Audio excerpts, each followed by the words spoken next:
ikwiriye mu Rwanda insengero zarahagaze abakirisitu ntitwasenga ariko twambarira gutsinda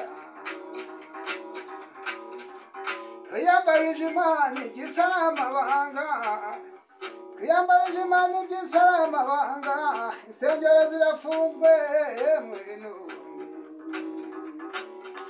nyakubahwa Rurangwa n'inkindi uhagarariye u Rwanda Perezida Paul Kagame ahamagaje inama akoresheje ikoranabuhanga dore ko guhura byabaga bikomeye cyane. Kagame Paul ahamagaye abana b'u Rwanda bakoze inama Minisiteri y'Ubutegetsi bw'Igihugu afatanyije na Leta y'Ubumwe n'Ubwiyunge. Inama bazigiyemo amatsiko twahahiranaga mu ntara zikaba zarahagaze. Abana b'u Rwanda tuzaba dute amamodoka ko gahagaze kugenda za moto zihagaraye amagara arahagaraye imihanda imeze ibyatsi. Kagame ati sinakunda atekerereje u Rwanda ati ndahamagaza inama y'ikitaraganya turebe ibikwiriye u Rwanda turasana turi mu kurwana tuzatsinde korona ariko turi gushakashaka ntitugiye kuzokamwa n'ubutindi. Yewe arafunguye Kagame Paul bagiye mu nama ibitekerezo imitima ihuje.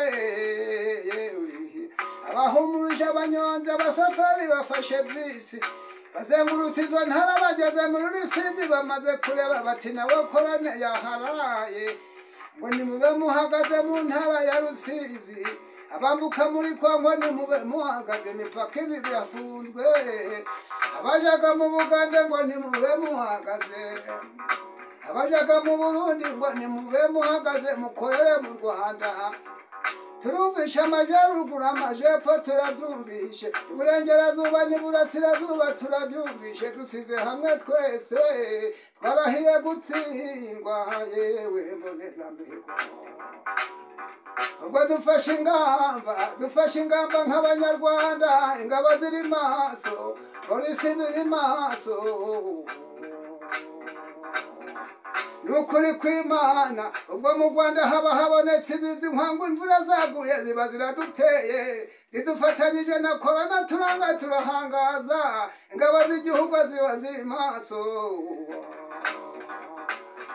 Inkangu imisozi itengutse turayisana turafatanya n'ingabo z'igihugu dufatanya na polisi dufatanya n'abandi bashakashatsi ariko twarahiye gutsindwa. Yewe na korona tuzayitsinda virusi tuzayitsinda buriya twiyambaje abaganga mbonezamihigo nitwaruca mu byuma Innocent z'Inyabato umuhungu wabyirutse neza dufatanyije n'ubumwe n'ubwiyunge mu bana b'u Rwanda mbere y'u Rwanda ndi umuhanzi.